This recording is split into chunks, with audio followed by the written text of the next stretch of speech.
rolling? Okay, cool. Introduce each other.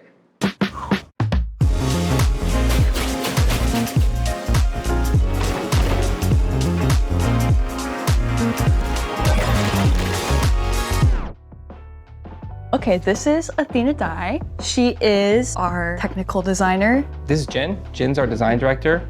Okay, well, this is Natalie Pellman. She's our concept artist. And this is J-Mac. He's our VP of engineering. My name's Colton. I'm a gameplay engineer here at Elodie.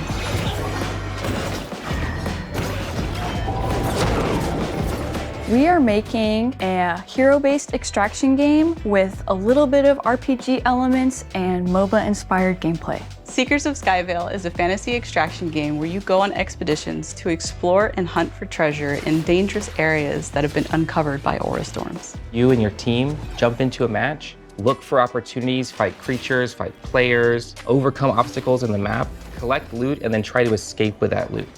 It's set in very lawless lands, so it's a very difficult game to get into at first, but it's very rewarding once you put the time in. Rival Seeker defeated. So you're going to start the match by picking your favorite Seeker that matches a playstyle for you. You're going to pick some of the gear that you may have acquired from earlier runs that is also going to fit that playstyle. You're going to drop in with some other players into the Everbloom, which is what we call sort of our match map. You're in this sort of like mad scramble to like level and get gear and defeat creatures and like all this kind of stuff. After a while, you may start to encounter signs of other players. You might see loot on the ground or broken pots, and you can trace those down to find those players. A representation for my bloodthirsty girlies out there. I am part of the sort of class of people who go on like little hunts and like hunt people down and scavenge my gear off of them instead. If you're able to do all that and kind of survive until the very end, then you extract, get out, gloat about all the good shit that you got, and rinse and repeat, and then that's a match. As you go deeper and deeper into this experience, you're going to be getting higher quality loot so that you can actually achieve getting into different mini bosses and then eventually tackling the heart of the forest, which has two enormous bosses at the center.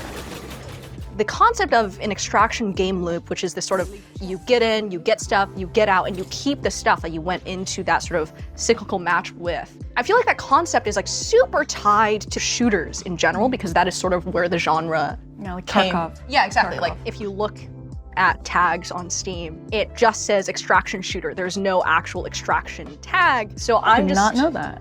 Yeah. Wow, okay. But I feel like that sort of fundamental extraction game loop can do so much more. When we first started looking at the extraction genre, we were a little worried that it might feel too punishing to just lose all of your stuff all of the time. We're kind of approaching this with sort of a low skill floor, high skill ceiling kind of play. And so a big difference in us compared to other extraction games is you get to keep a little bit of things. You might get to gain a little bit of experience to put towards your Seeker mastery to level up your Seeker. You might get to keep some gold you picked up off the ground to invest in your stash. Every match you're improving a little bit on all fronts. So even if you don't make a lot of progress that match, it's okay, you can go in again.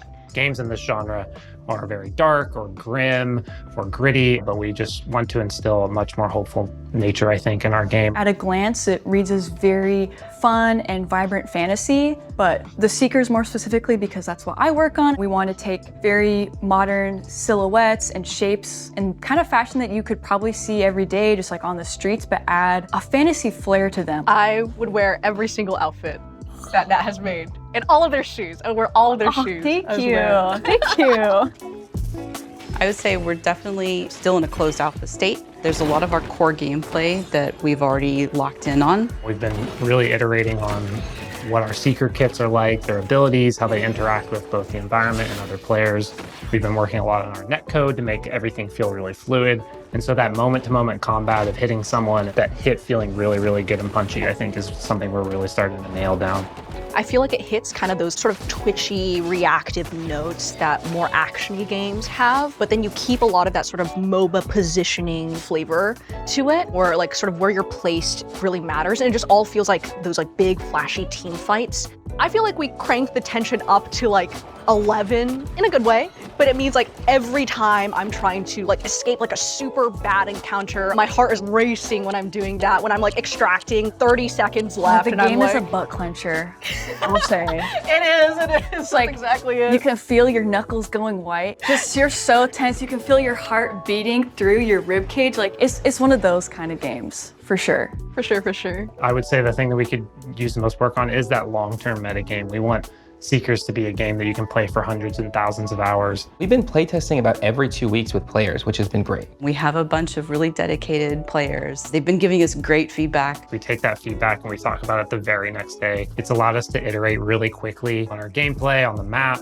on the overall experience, and turn that back into something that players can play just 2 weeks later. And I personally read every single line of feedback in our Discord and in all of our forums, and it's really helped me as a developer. And it's been extremely helpful to have the players just working with us to make the game better and developing it. And I it helps us appreciate out you a a lot. lot. Yeah, Yes. you guys are cool. You guys are cool.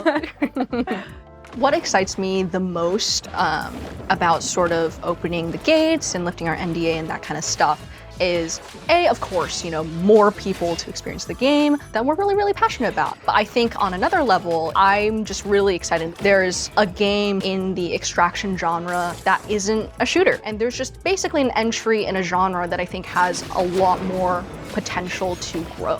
We're really excited about giving people a peek behind the curtain as we work on something, to be a part of building this game with us. The people who are already in our Discord play testing and iterating with us can probably attest to how much their feedback is heard, how quickly we're reacting to that feedback. And so I'm really excited to get more people involved in that aspect. Every corner of this game we want to touch and we want to polish, and we're going to work on it for as many years as we can to make it the best thing possible.